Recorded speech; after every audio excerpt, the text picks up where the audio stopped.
Yeah, good evening everyone. Devi and Nikhil చెప్పిన అన్ని అబద్ధాలు నన్ను అడ్డం పెట్టుకొని వాళ్ళు యాక్ట్ చేస్తున్నారు, నమ్మకండి. యాక్చువల్ అన్ఎక్స్పెక్టెడ్ గెస్ట్ని నేనేదో హాలిడేకి వస్తే వాసు ఫోన్ చేసి నన్ను ఇక్కడికి ఇన్వైట్ చేశాడు.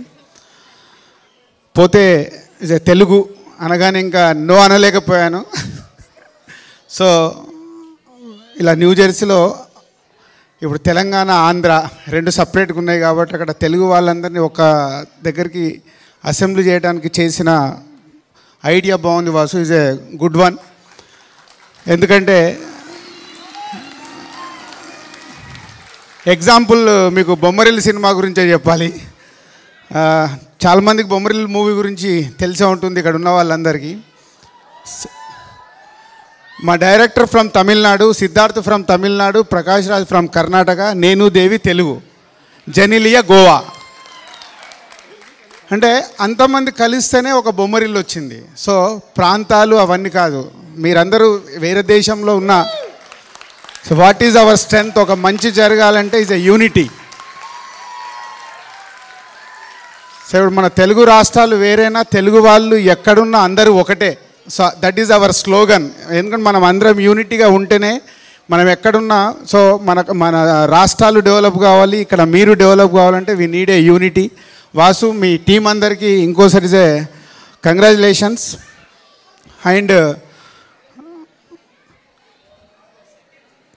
చాలామంది ఫ్యామిలీస్ ఇలా వేరే కంట్రీల్లో సెటిల్ అయ్యి మీకు సంబంధించిన వాళ్ళు మన ఊర్లోనో సిటీలోనో ఉన్న వాళ్ళే ఉంటారు.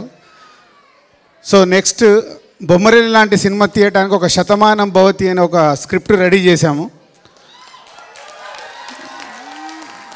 వాట్ వీఆర్ మిస్సింగ్ అంటే లైఫ్లో ఎదగటానికి కష్టపడుతూ పరిగెత్తుతున్నాం మన అందరికీ మళ్ళీ ఒకసారి వెనకకి తీసుకెళ్ళి చూపించడానికి ఒక చిన్న ప్రయత్నం చేస్తున్నాం. సో మొన్నే శ్రీమంతుడు సినిమాలో ఒక చిన్న కాన్సెప్ట్తో సినిమాలో చెప్పారు, విల్ గివ్ బ్యాక్. సో మనం ఎంత సంపాదించినా, మనం ఎంత ఉన్నా, మనం ఎంతో కొంత తిరిగి ఇవ్వాలి అనే కాన్సెప్ట్లో చేశారు. సో చాలామంది నా స్నేహితులు కూడా చెప్తుంటారు, they are doing something, especially NRIs. So ఎంతో చేయాల్సిన అవసరం మీపైనే ఉంది. ఆల్రెడీ చాలామంది చేస్తున్నారు కాబట్టి యు గివ్ ఫర్ మీ విలేజెస్. విలేజ్ నుంచి వచ్చిన వాళ్ళు మీ విలేజ్కి వీలైనంత సహాయం చేసి మీ విలేజెస్ని ఎలివేట్ చేయండి. నాకు ఈ అవకాశం ఇచ్చినందుకు thank you very much. Thank you so much అండి. కాకపోతే ఈరోజు దిల్రాజ్ గారు కూడా ఉన్నారు కదా, అందుకని కొంచెం డీసెంట్గా ఉండని ట్రై చేస్తాను. కొంచెం భయం మాట ఆయన అంటే మా అందరికి. నిఖిల్ కూడా దిల్రాజ్ గారు ఉన్నారు కాబట్టి డీసెంట్గా ఉన్నా అంటే, లేదంటే